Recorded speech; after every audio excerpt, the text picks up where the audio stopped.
thank you very much. Well, Sir Andy Roberts is one of the legends of the game and one of the best fast bowlers that the West Indies has ever produced, and he's here watching this match. Sir Andy, this is a ground that you know very well. How have you found cricket, watching it here at the Coolidge Cricket Ground? Well, it's a long time since I last watched a match here, and that's about 9 years ago. And, you know, it brings back a lot of memories in the past. It's good to see that cricket is being played here, but I think we mustn't, you know, hold our hopes too high, because it's a small ground, lots of runs have been scored, and I think that the pitches have been playing a lot better than I thought they would have. I'm glad you talk about pitches, because you being a fast bowler, naturally you would want something that's a bit grassy to get some pace. This pitch has been perhaps the best that we've seen so far. But I don't think so, you know. I think up at the stadium, it's a lot quicker up at the stadium than it is here. This is a new pitch, and it's playing according to what the groundsman said, how the groundsman said to play. You know, he indicated to me that it would be a good pitch. It wouldn't be all that quick, but at least it would be good for cricket. Andy, how do you see the future of West Indies cricket now, where you seem to finally have some youngsters coming through the ranks? You've got Craig Brathwaite, Kieran Powell making his way and his return back, and a number of other young cricketers that seem to be on their way. How do you see the future? Well, I think with them playing against each other, you know, the standard is not that high. What I would like to see is they transform this form that they have into the international scene.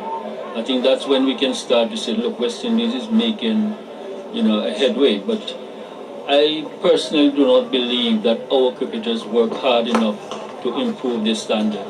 And, you know, once they start doing that, then we will, you know, start to make headway into the international scene once again. We also have the England team coming here for a series, a very short series. 2 ODIs here in Antigua, 1 in Barbados. Do you think the West Indies can beat them? Well, in one-day cricket, any team could beat, you know, any team on the day. And I am not too interested in what's happening in one-day cricket. I would like to see our Test cricket start to make a headway once again. And that is when you judge players by what they do in Test cricket, not what we do in T20s. Because T20 is a hit-or-miss game, and the best players do not often, you know, perform well in T20s. Well, the new regime seems to be coming in to try and improve things.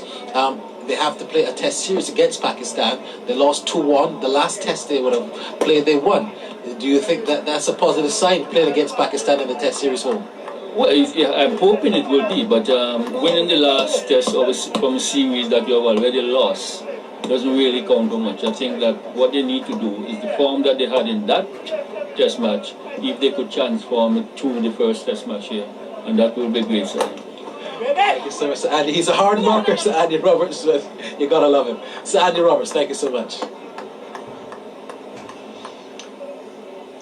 Thank you, Barry. Some interesting comments there from Sir Andy Roberts. And having played alongside him, Dooch, you know, in the West Indies team, that powerful team in the 70s, well, 80s for you. I'm quite sure you have had some battles against him as well. How was that like? Well, every time he well, you could explain after the over. Sure. We're to break. 84 without loss.